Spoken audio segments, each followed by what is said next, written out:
My name is Alice, and I like to read books. Today I'm going to be doing a review for the novel 13 Reasons Why by an author whose name I unfortunately cannot remember. Should be like in this general vicinity. Gersher, yay! I read this book recently as part of book club because I'm such a nerd that I actually do book club along with like 6 other people because apparently no one really likes to read in our school. The reason I chose 13 Reasons Why is because it's a book that opens up like a lot of debates about like emotions and peers and just stuff in general. So, the novel opens up right after, about 2 weeks after, I'm guessing she's a junior because they say she's 16, a junior girl named Hannah Baker. It's one of those novels where you can't really tell who's the protagonist. I mean, there is a main character, but I'm not sure if he's the protagonist because it's not really his story. He's kind of just tagging along.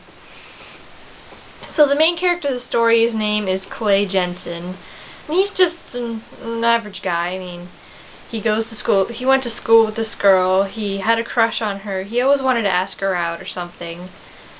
And she committed suicide. So one day, when he gets a package at the post office of cassette tapes, with a letter for instructions to listen to them and pass them on to the next person on the list.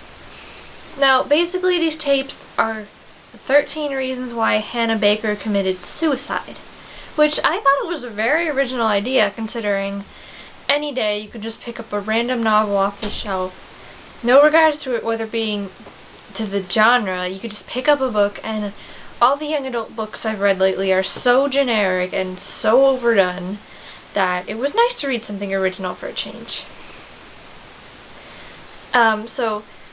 Clay basically just follows the tapes.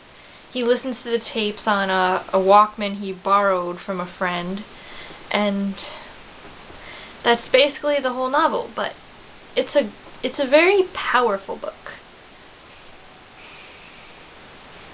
This Hannah character goes into detail as Clay listens to the tapes on what this person did to her that just impacted her whole life.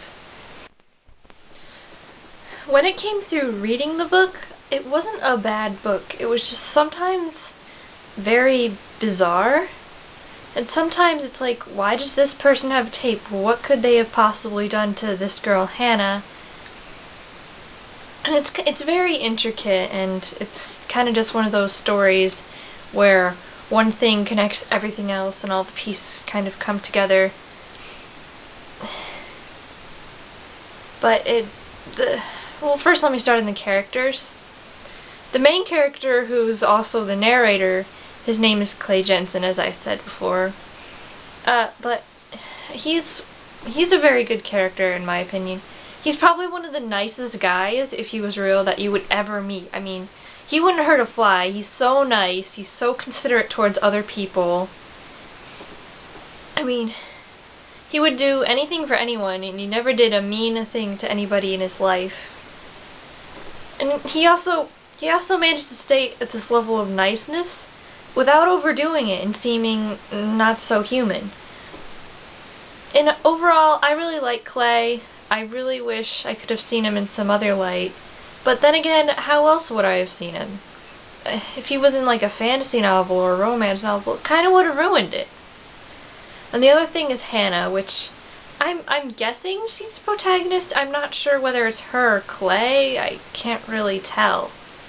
But anyway, she is the one who's speaking on these tapes. I kind of think she's a very flat character. You don't really see all too much of her. I mean, she's got a very sort of, I'd go to say she's kind of bipolar or something. There's got to be something with her, because what we know, she didn't exactly have a bad life. evidently she was kind of tortured into killing herself, but it wasn't that bad. It kind of all started with people talking to her at school and her not really feeling confident opening up to anybody. And that's another thing. The book just leaves so many unanswered questions. Like, this girl, she sent the tapes out croaked, and she's like, okay. She didn't really think about how this would impact everyone's lives, because how could you live with knowing that you're one of the reasons why someone committed suicide? That's just awful. I guess it is a standout on all the people who are mean to her, but most of the time, not most of the time, like, some of the instances, she did cause herself this sort of pain, or she's kind of sabotaging herself, actually. Like, there were people who were willing to listen to her and willing to hear what she had to say and help her, but she wouldn't let them. Like Clay, he tried to help her, but she shunned him. And she's like, I don't want no one cares for me. I don't want to deal with it anymore. And it just seems like, almost like at some points that she was setting herself up for sabotage. Like, there was this one party she didn't have to go to that kind of almost was one of her reasons. And she went to this party anyway. And she didn't have to. It seems that as soon as she got this suicide seed inside of her brain, she wouldn't let it leave until she actually did it, which it kind of has me convinced she has some sort of emotional disorder or whatnot. And the reasons why she committed suicide, I mean, yes, there was a lot of drama in her life, but the book kind of leaves out some things that it could have been very big triggers, like her home life. We hear almost nothing about her parents other than they run a shoe shop and they're distant because they're not getting much business in their shoe shop.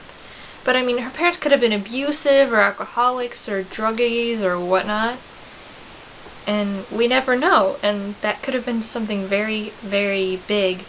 We also don't know what her life was like before she moved to this town, because she did move to this town before starting high school, and the beginnings of her reasons why she committed suicide. And she said something similar like this happened and she wanted to avoid it when she moved there. So it's like, why? What's going on?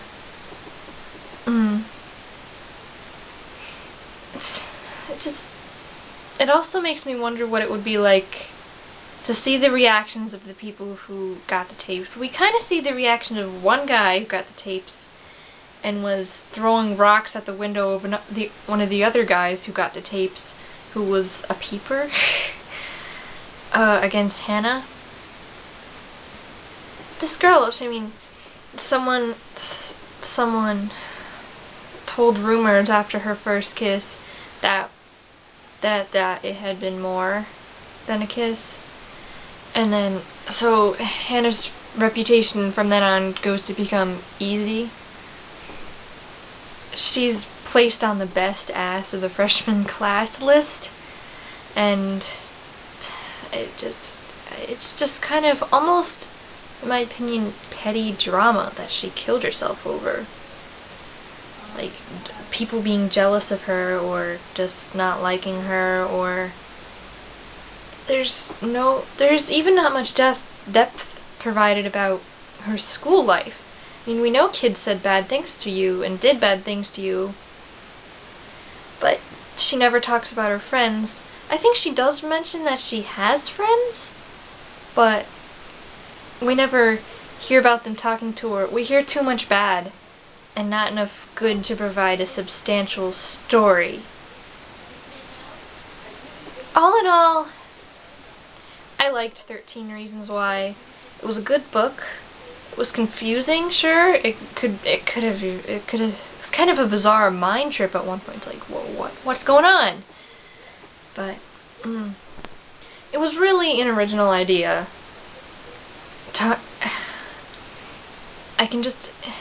imagine almost fanfics where she doesn't really kill herself or something, and they stop her or whatever. I'm kind of glad he didn't go for that route, for where she hasn't killed herself. I mean, it's sad that she committed suicide, yes, but it kind of saved it from being a cliche. I also thought it was original that he didn't decide to, the author, have her record her suicide note in another way, because if it had been on like the internet or